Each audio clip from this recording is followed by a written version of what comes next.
Direktur Eksekutif Carta Politika Yunarto Wijaya menyebut cara Anies membungkam interpelasi DPRD DKI Jakarta dengan mengundang 7 fraksi untuk membahas Formula E dan berujung pada gagalnya hak interpelasi. Yunarto menilai Anies tak siap menjelaskan program kerja Formula E sehingga justru menimbulkan kejanggalan terkait penyelenggaraan Formula E.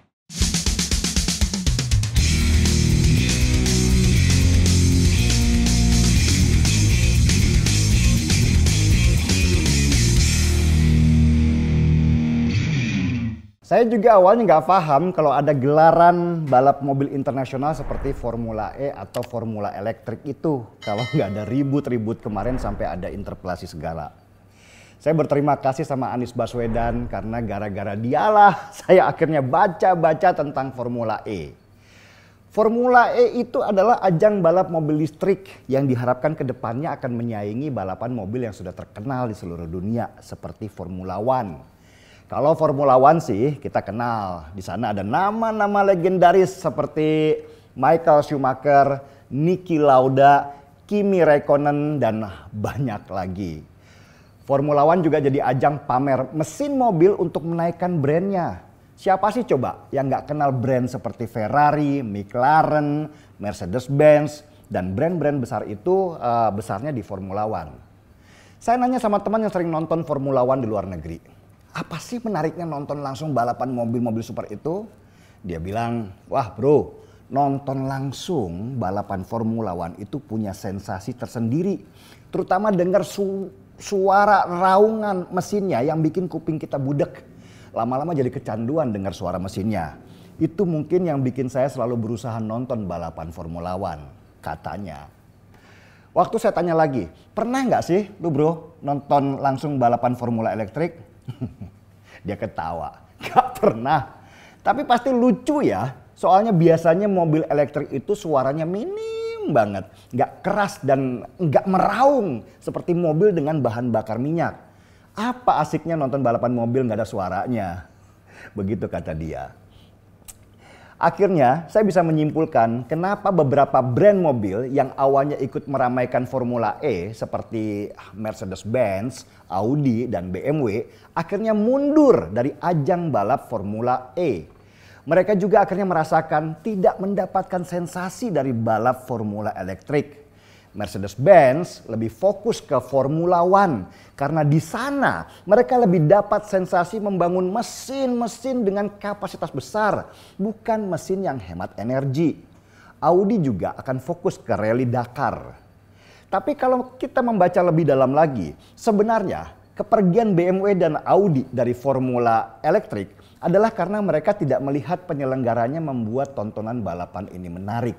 Balapan mobilnya bikin boring. Gak seperti Formula One yang penuh dengan drama dan kompetisi yang ketat. Ya memang kita aja di Indonesia baru dengar Formula E itu karena Anies pengen bikin di Jakarta aja. Bukan karena balapan Formula E-nya yang terkenal. Itu karena di internasional gak ada yang membicarakan balapan itu. Pembalapnya aja gak ada yang kita kenal. Nah, sesudah BMW dan Audi cabut dari Formula E, akhirnya Mercedes-Benz merasa nggak ada kompetitor yang kuat lagi di sana. Mercedes-Benz akhirnya ikutan mundur juga dengan alasan mau fokus ke Formula One yang lebih menantang. Formula E itu kayak mainan anak-anak buat mereka. Nah pertanyaannya gini sekarang, kalau Mercedes-Benz, BMW dan Audi sudah nggak ada lagi di Formula E, lah terus apanya yang menarik dari balapan Formula E? Orang kalau lihat balapan kan tentu pengen lihat ada brand-brand besar di sana. Masa pengen lihat balapan dengan mobil-mobil brand niaga seperti Suzuki dan Toyota doang? Atau malah brand Cina seperti Wuling dan lokal seperti SMK? Gak menarik kan? Itu balapan apa pameran penjualan mobil? Disinilah yang sebenarnya bikin Anies Baswedan panik. Dia seperti maju kena, mundur kena, terjebak di tengah-tengah. Kalau dia nekat maju terus, harus selenggarakan Formula E di Jakarta bulan Juni tahun 2022, maka resiko terbesarnya adalah penonton sepi. Tadinya Anies berharap ajang Formula E ini adalah panggung besar dia untuk jadi calon presiden 2024. Makanya dia pengen bikin balapan itu di Monas. Pemerintah pusat nggak ada yang setuju. Monas kan cagar budaya, kok malah mau disulap jadi sirkuit? Nah, karena ditolak, Anies pun putar otak dan sampai sekarang dia belum nemu di mana harus bikin sirkuitnya. Kalau akhirnya Formula E jadi di Jakarta, itu sudah pasti sepi. Pertama, karena lokasi sirkuitnya itu jauh banget. Untuk ke sana orang harus sangat tertarik untuk menonton. Tapi ketika mereka dengar Mercedes-Benz, Audi, BMW pada mundur dan nggak jadi main di Formula E, lah terus mereka harus nonton apa? Udah jauh, panas, di sana nggak ada brand idola mereka lagi. Kalau penonton Formula E itu sepi, Anies akan jadi bulian se-Indonesia Raya. Sudah ngabisin duit triliunan rupiah, sponsornya nggak ada. Penontonnya cuma 1-2. Wah, ini bisa dianggap kegagalan terbesar Jakarta. Rugi bisnis karena nggak siap dan nggak punya studi kelayakan. Formula E ini dipaksakan untuk jadi sirkus politik saja. Jiwa olahraganya nggak ada. Maunya tampil wah tapi kemampuan zero. Akhirnya Anies nanti harus siap kembali menata kata we don't know what we don't know. Itu kalau Formula E jadi diselenggarakan. Gimana kalau nggak jadi misalnya? Wah, lebih bahaya. Karena akan ada temuan kalau Jakarta menghambur-hamburkan uang negara karena semua modal untuk penyelenggaraan balapan diambil dari APBD Jakarta. Keuangan akan diaudit dan kalau Anies lagi sial bisa jadi audit itu mengarah pada potensi korupsi. Lebih parah lagi, udah nggak jadi presiden karena surveinya anjlok, siap-siap hadapi KPK. Kacau kan? Saya sih ketawa aja.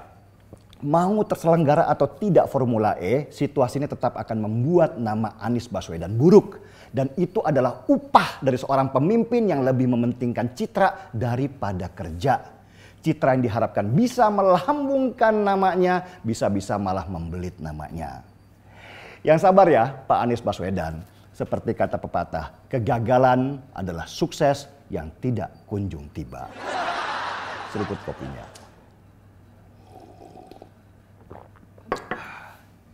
Gaspol.